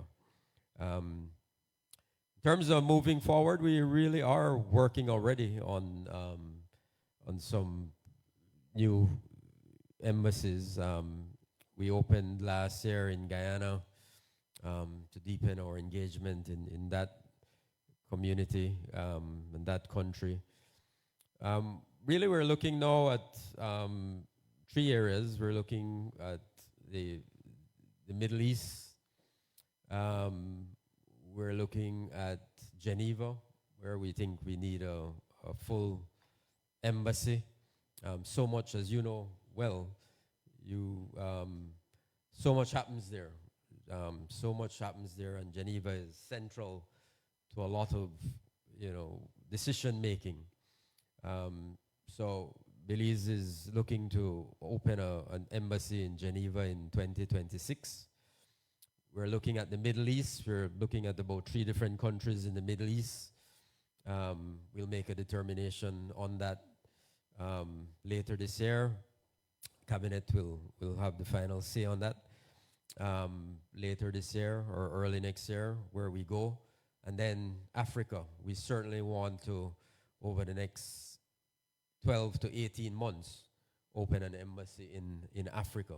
Again, there we have to discuss, and we want to, of course, as I said, work with CARICOM, because one of the proposals as well with Africa is that, listen, let's maybe open a CARICOM house where everybody from CARICOM has a sort of office within a CARICOM house, and in a central capital in Africa, in one of our African countries, nations. So these things are under discussion, but certainly, as I said, Geneva, the Middle East, and Africa would be our 3 priorities for now. And of course, we're always looking. Oh, I should mention this. We are going to open an embassy in Panama. We are going to open an embassy in Panama sometime next year. Next year as well, Panama. Let's take one more, and then we will. Good morning, Chris Kelvin with the University of Texas, along with the Belizean Education Empowerment Foundation. My question goes to the minister. You talked about this idea of a post-colonial Belize, along with loan debt. We're looking at these African nations, Djibouti, their GDP to debt ratio is high. How are you working to make sure that doesn't happen here in Belize, where you have this idea of new colonialism happening in these African countries? Yeah, no, it's not an easy challenge. You could have a long discussion about the historical imbalances and injustices which have led to these to the situation, the economic challenges that we see in Africa.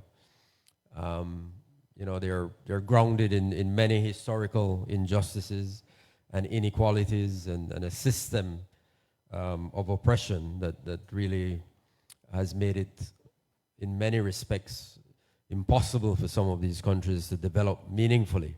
Now, that doesn't excuse a lot of maladministration and corruption and other excesses which we have seen over the decades in many of these countries. But there is a historical root to a lot of the trade imbalances and economic inequalities that we see in these countries.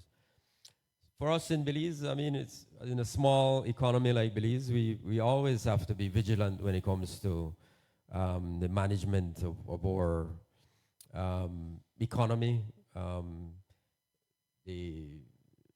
trade is a critical issue. We talked about that earlier. Debt, of course, debt to GDP.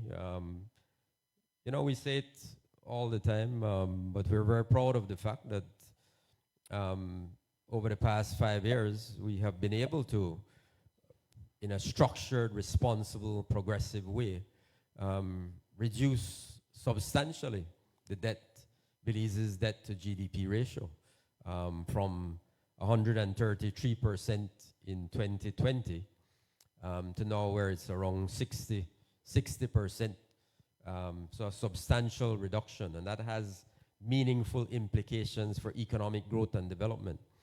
So these are important issues, but again, we are reminded that, of course, we are very vulnerable. So small states like Belize are very fragile, very vulnerable to external shocks. So all the good work that you do, and we saw it with COVID, COVID had an effect obviously on debt to GDP ratio. All the good work that you do can be erased with one Category 5 hurricane, right? Wiped out. That's why we have to keep planning and preparing and doing the things that we're doing to ensure that we have access to climate finance, loss and damage. We have access to credit, low-cost concessionary financing, so that if we are faced with these disasters, that we can respond quickly and effectively and responsibly to develop and recover our nation. So a lot of work. It's a lot of work that we all have to do together to tackle these important challenges. We do have to end soon, but there's one comment. You have had your hand up for a while. Devon, if you can please pass the mic quickly. Thank you. First of all, my name is Fred Shaw, board trustee of UB. First, let me recognize Dr. Vernon, director. I read your book list 30-something years ago, since I came to Belize. Spears? I don't know how many of the audience in this room still remember. It's very, very good. Yeah. It covers a lot of areas. Thank you.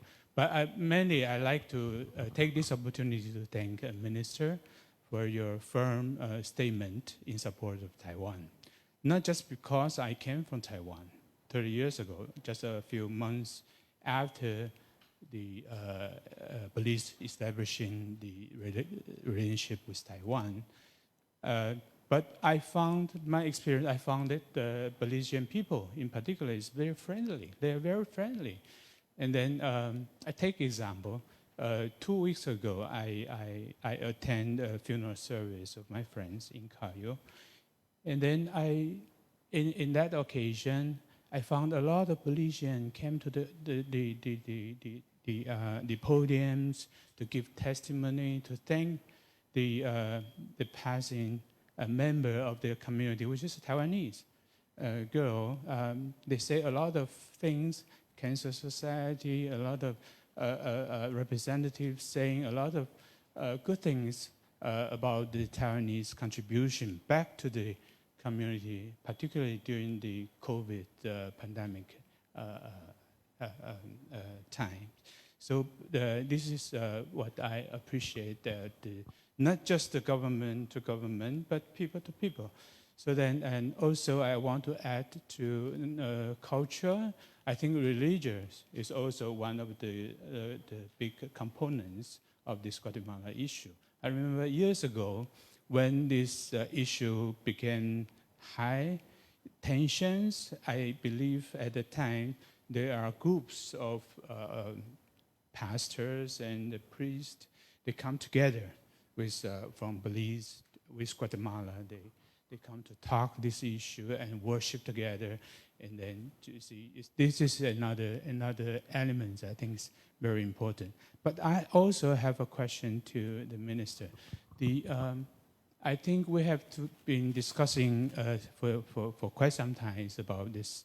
I think Belizean is very I'm very proud of I'm a Belizean. I stay here in Belize more than I stay in Taiwan. No? So then, but what happened is the Belizean passport, if you travel around the world, we still feel hurdles. You see, you need to apply visas here, there, and then it creates very inconvenience to, I don't know if the foreign policies or how the ministry could enhance our, you see, something like visa waivers with second countries or something. This is my question to thank you. Thank you so much. Thank you so much. Minister, visa waivers, I know the European Union one, it's been worked on, but kind of in the freezer right now again. Any others on the horizon? Yeah, I mean, the it's an issue, as Ambassador Vernon said, that's government of Belize has been working on for a long time, many years. Yeah, I think the big one is the Schengen visa. Unfortunately, that's caught up in really European politics. Many of these countries are moving to the right. It's just a reality. The facts are that many of these governments that are being elected are anti-immigrant, anti-migration. So they're taking hardline positions on granting greater access to their country. And Belize is really has suffered because of that. So we continue to advance our issue. Belize, just for the record, Belize has done everything that we need to do. We're fully in compliance with all of the requirements that they have placed before us. We invested significant monies under this government in 2022, 2021, 2022 to upgrade our passports. So now we have the e-passports. Cost government $30 million to do that, to upgrade our passports so that they have the biodata and meets all the requirements of these countries. So traveling with the e-passport has made it easier. So if you don't have an e-passport, try to get one. You don't have to wait until your passport expires. You can go in and get one. So yeah, it's an ongoing issue, but it's a frustrating, vexing question. We work on it, but we're really caught up in their internal political system at the moment. Thanks, Minister. As we close off, I have one more question for the Minister, and then I'll have the panelists, if they have any final closing statements to make them. But Minister, we couldn't leave today without discussing, or at least addressing very briefly, our relations with our big North American neighbor. I'm not talking about Mexico, the United States of America. We've seen recently the two boats off Venezuela being hit by U.S. bombs. We've seen at the United Nations, we have just recently supported a resolution on the independent state of Palestine, and we know that the United States does not support that. And when you spoke about looking behind your shoulder and not seeing CARICOM, there's also the opposite of that there's a pressure somewhere in the world. How does Belize navigate as a small state, having a huge power, economically, politically, trade-wise also, that might not like some of the things we do as a small state, be it Palestine, Cuba, others? Right. Yeah, it's undoubtedly a very, very challenging time for countries like Belize. And in the case of the United States of America, obviously they are our largest trading partner, have been for quite some time. They are undoubtedly the greatest economic and military power in the world.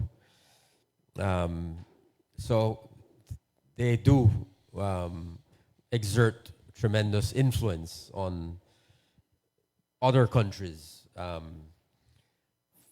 Belize, as a small state, we have to navigate that reality, that new reality. And I should say this because, people often think, oh, it's a new administration and new president of the United States that has brought this on. That's not the case. The U.S. has always pursued a policy of really self-interest, right? And you can't fault them for that. That is their country.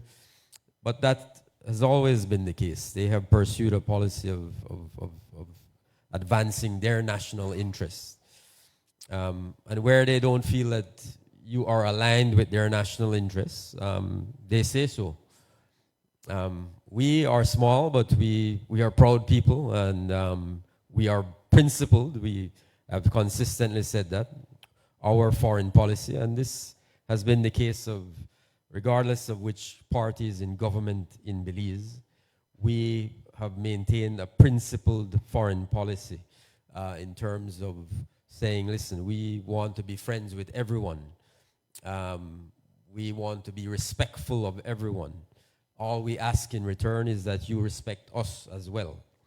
So that underpins our foreign policy and our engagement with even a country like the United States of America. So, I have to say that I have been foreign minister now since 2024. I've worked under the previous administration in the U.S. and the current administration, and I have to say that they have treated Belize with great respect. We have had very good, positive, productive dialogue and engagement. They have their interests, we have our interests. Where those interests overlap and we have a shared interest, we can do things together. Where they don't, and we have an opportunity to dialogue and engage and speak on those issues. And I have found that has worked very effectively, where we sit down around the table and talk about these different, where we have a different worldview on specific issues. You mentioned some in what is happening in Palestine, in Cuba. We talk about Haiti, what is happening in Haiti. So I think that has been our approach, and that will continue to be our approach. Meaningful engagement, positive, productive engagement, respectful dialogue. That is the way we approach things in Belize, and that has worked for us. And we respond to the questions and concerns of all of our neighbors, small or big. We respond to them, and we do understand our relationship with the United States of America. It's a very, very important relationship, one we place great value on. But we will not compromise our fundamental principles in the interest of any relationship. So, I'm very happy that, for example, through respectful dialogue and engagement, we were able to salvage the Millennium Challenge Corporation investment in Belize, the grant to Belize. Again, when the administration first came in, their sort of instinct was to get rid of all these programs. But through dialogue, through engagement, respectful, meaningful, constructive meetings, we were able to, I think, impress upon them that these programs were in fact aligned with their goals and objectives. How can you help a country like Belize to develop in a meaningful way? We need to invest in education. We need to invest in energy, our energy sector. And I think, those things have proven to be effective. So that is what we will continue to do. Thank you, Minister. In 30 seconds or so, any final words from Dr. DeShield and Dr. Chan? Yes, very quickly.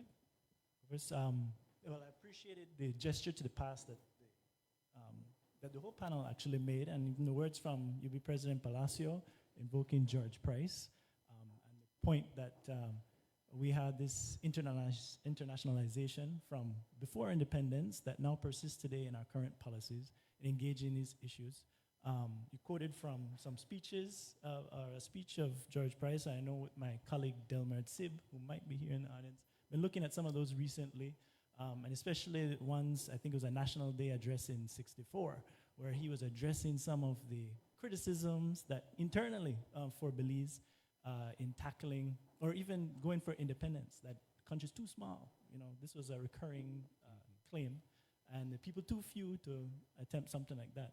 So although we're in a different arena now, the multilateral approach that the Minister highlighted as appropriate seems, you know, building an evolution of that. But then I think it also reveals that Belize has a lot to teach the United States, because you see over and again how what you highlighted with the concern for the national self-interest fails at addressing some of these global problems that need tackling. And so perhaps these same South-South approaches that you're highlighting Belize takes up is the lesson and the message for countries like that to get over some of these real existential global problems. So I appreciated all of those words. Yes, thank you. I just want to hark back to something that the minister said also, what foreign affairs affects us daily. And so I think, you know, with us as academia, as scientists, researchers, educators, we do have a role in building that South-to-South cooperation. We have long been trying to cooperate with a university in Brazil. So, you know, we have links with universities in Costa Rica, one of our good partners. So we do have that role as academia in terms of trying to foster those collaborations, and I think that is increasingly we see that and in those countries as well. So we know we want to build, you know, a South-to-South hub, you know, kind of things in terms of centers of excellence in research and education, you know, as Dr. Palma said. So I think that for me is the message to take forward. Thank you, thank you. And as we close, I'm going to ask the Vice President of Academics at UB, Dr. Charlene Enriquez Savory, to give us a few words of thanks.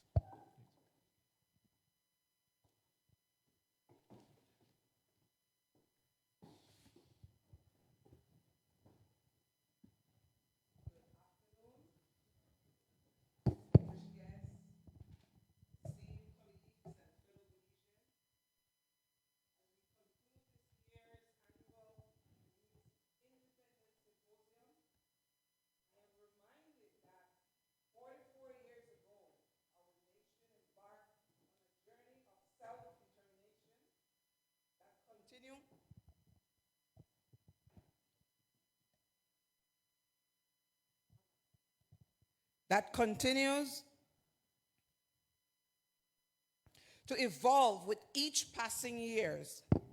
Today's discussion on Belize's foreign policy at 44 and beyond have illuminated both the remarkable progress we have made and the dynamic challenges that lie ahead.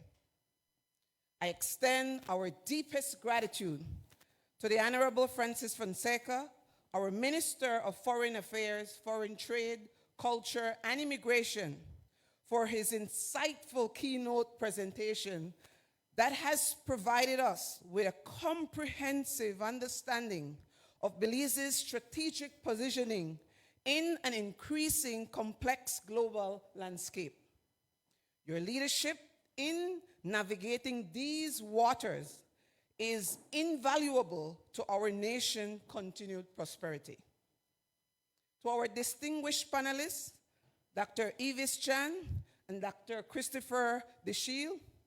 Your thoughtful responses that have enriched our understanding of how environmental consideration and culture perspective intersect with our foreign policy objectives.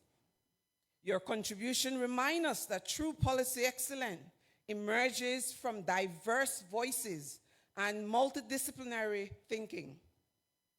To our moderator, Dr. Vernon, and the entire team at the Belize Policy Research Institute, thank you for organizing this exceptional event, for facilitating such an important dialogue. Your dedication to fostering informed discourse on critical national issues is commendable.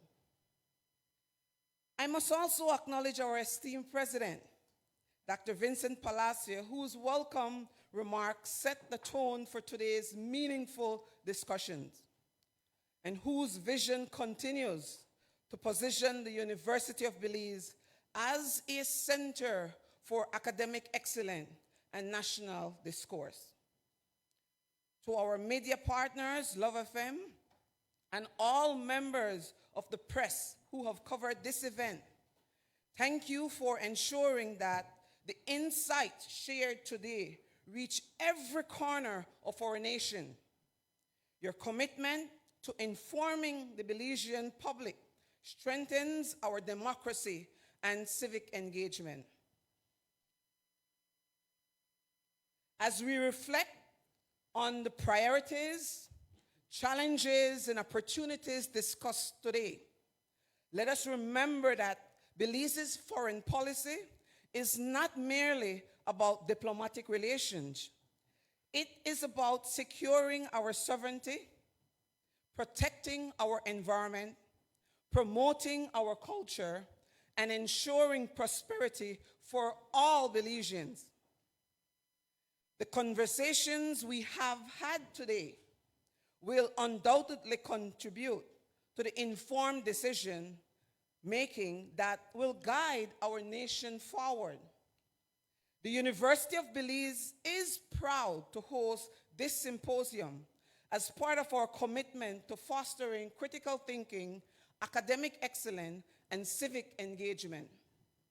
As we celebrate another year of independence, let us carry forward the insight gained today and continue working together to build a Belize that stands confidently on the world stage.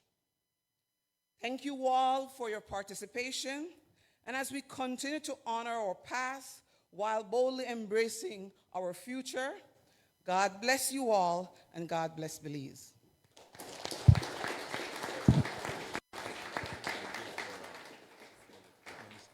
And that brings us to the end of the Annual Belize Independence Symposium.